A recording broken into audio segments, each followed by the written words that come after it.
राधे राधे बंधुओं, बहुत स्वागत है आपका न्यूज़ नेशन के डिजिटल प्लेटफॉर्म न्यूज़ नेशन स्तुति पर। बंधुओं, इस वीडियो में हम बात करेंगे देव उठनी एकादशी, भगवान श्री हरि के जागरण की एकादशी। इस एकादशी पर हम क्या उपाय करें जिससे हमें नौकरी और व्यापार में सफलता प्राप्त हो। बंधुओं, देव उठनी एकादशी 24 एकादशी में से बड़ी एकादशी है। शास्त्र कहते हैं, धर्माचार्य कहते हैं कि इस एकादशी से आप कोई व्रत अनुष्ठान लेते हैं, मंत्र जप अनुष्ठान लेते हैं तो आपको उसका फल अवश्य प्राप्त होता है।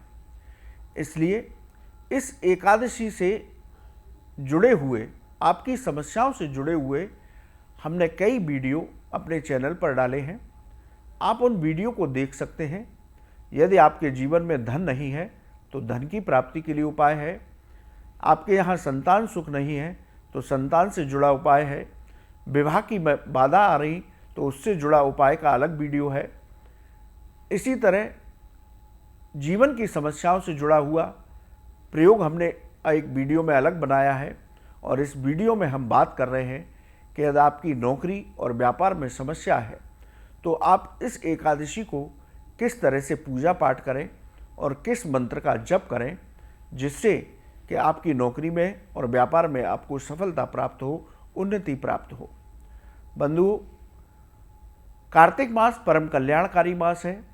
इस मास की शुक्ल पक्ष की एकादशी देव उठनी एकादशी कही जाती है। इस एकादशी को बड़ी एकादशी माना जाता है।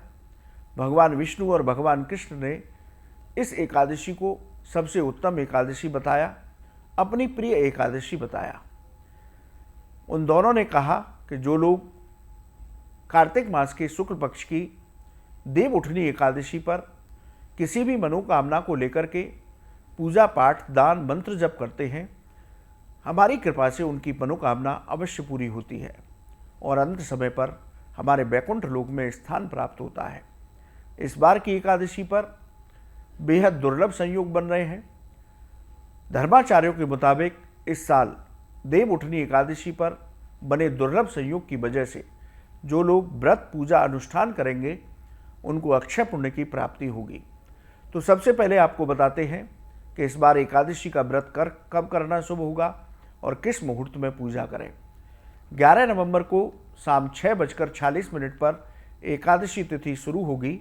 12 नवंबर को शाम 4:04 पर समाप्त होगी। 12 नवंबर को देव उत्थापन एकादशी व्रत पर्व मनाएं। 13 नवंबर को व्रत का पारण होगा और पारण का समय सुबह 6:42 पर होगा। स्मार्त और वैष्णव दोनों के लिए इस साल एक ही दिन यानी कि 12 नवंबर को एकादशी व्रत है। इस बार एकादशी पर सर्वार्थ सिद्ध योग, रवि योग, हर्षण योग, ये 3 योग बन रहे हैं। इसके साथ ही भगवान शिव कैलाश पर्वत पर विराजमान रहेंगे। इस एकादशी पर उत्तरा भाद्रपद नक्षत्र रहेगा और वव करण रहेगा। इन दुर्लभ संयोग में इस एकादशी पर पूजा पाठ करने से अक्षय पुण्य की प्राप्ति होगी। यदि पूजा के मुहूर्त की बात करें तो ब्रह्म मुहूर्त में पूजा का मुहूर्त 4:55 से 5:48 तक रहेगा। अभिजीत मुहूर्त सुबह 11:43 से दोपहर 12:26 तक रहेगा और शाम के मुहूर्त, जिसे गोधूली बेला का मुहूर्त कहते हैं, 5:28 से 5:54 तक रहेगा। वहीं प्रदोष काल की पूजा का मुहूर्त 5:28 से 6:47 तक रहेगा। बंधुओं, इन मुहूर्त में आप पूजा करिए। आप इस एकादशी को अवश्य व्रत रखिए। सुबह आप पूजा करते हैं तो बहुत अच्छा ही है, लेकिन शाम के समय पर कार्तिक मास में पूजा करने से मंत्र सिद्धियां प्राप्त होती हैं, भगवत कृपा प्राप्त होती है, मनोकामनाएं पूरी होती हैं। इसलिए आप सुबह भी पूजा करिए। भगवती लक्ष्मी नारायण की, युगल सरकार श्री राधा कृष्ण की, तुलसी माता की, शालिग्राम जी की। शास्त्र विधि से आप व्रत पूर्वक इस पर्व को मनाएं और पूजा पाठ करें। संध्या के समय पुनः पूजा पाठ करें, तुलसी जी के लिए दीपक जलाएं, आरती करें। और देव जागरण का पर्व है तो शाम के समय भगवान विष्णु का जागरण पर्व मनाएं। अब बंधुओं बात करते हैं कि यदि आपकी नौकरी में समस्या आ रही है, नौकरी में स्थायित्व तो नहीं है, बार बार नौकरी छूट जाती है, अधिकारियों का सहयोग नहीं मिलता, तो आप इस एकादशी से इस मंत्र जप को शुरू कीजिए। प्रतिदिन कम से कम 1 माला इस मंत्र की जप कीजिए। बहुत सरल और छोटा मंत्र है। आप प्रतिदिन भगवान लक्ष्मी नारायण का उपासना कीजिए, भगवान विष्णु की उपासना कीजिए और उसके बाद आसन पर बैठकर घी का दीपक जला करके इस मंत्र का जप कीजिए और भगवान विष्णु के चरणों में अपनी नौकरी से संबंधित परेशानियां रखिए।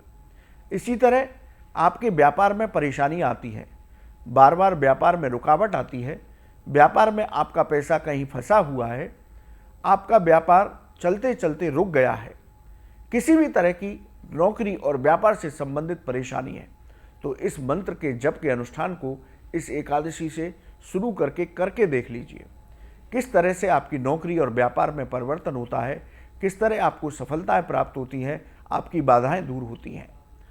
बंधुओं, मंत्र क्या है? बहुत सरल मंत्र है। ये भगवान विष्णु का षडाक्षर मंत्र है, यानी कि 6 अक्षर का मंत्र है। मंत्र है ओम विष्णवे नमः। पुनः निवेदन कर रहा हूँ, ओम विष्णवे नमः। इस मंत्र की कम से कम 1 माला आप प्रतिदिन जप कीजिए। आप सुबह स्नान करने के बाद भगवान लक्ष्मी नारायण का अभिषेक कीजिए, उनका गंगा जल से अभिषेक कीजिए, उनको चंदन लगाइए, उनको फूल अर्पित कीजिए, उनको कोई भोग रखिए, मिश्री हो तो मिश्री भी चलेगी, और दीपक जलाइए और आसन पर बैठ करके रुद्राक्ष की माला से, तुलसी की माला से इस मंत्र का जप कर सकते हैं। मंत्र बहुत अमोघ है, भगवान विष्णु के हृदय से प्रकट हुआ है, तो बहुत चमत्कारी मंत्र है। मंत्र पुनः निवेदन कर रहा हूँ, ओम विष्णवे नमः। ओम विष्णवे नमः। इस मंत्र की प्रतिदिन 1 माला जप कर लीजिए। इस एकादशी से इस अनुष्ठान को शुरू करिए तो आपको नौकरी और व्यापार में सफलता मिलेगी, चमत्कारी परिवर्तन दिखाई देगा। बंधुओं, बड़ी परम कल्याणकारी एकादशी है, इसकी विशेष महिमा है शास्त्रों में, और इस बार तो बेहद दुर्लभ संयोग में आ रही है। इसलिए आप अपनी समस्या से जुड़ी हमारे उपायों को करके देखिए, आपको सफलता अवश्य मिलेगी। भगवत कृपा से आपकी मनोकामना अवश्य पूरी होगी। बंधुओं, आप न्यूज़ नेशन के डिजिटल प्लेटफॉर्म पर जुड़े, आपका बहुत बहुत धन्यवाद। यह ज्योतिष और धर्म से संबंधित कोई भी आपका सवाल है तो आप हमारे कमेंट बॉक्स में लिखें, हम उसका जवाब अवश्य देंगे। राधे राधे।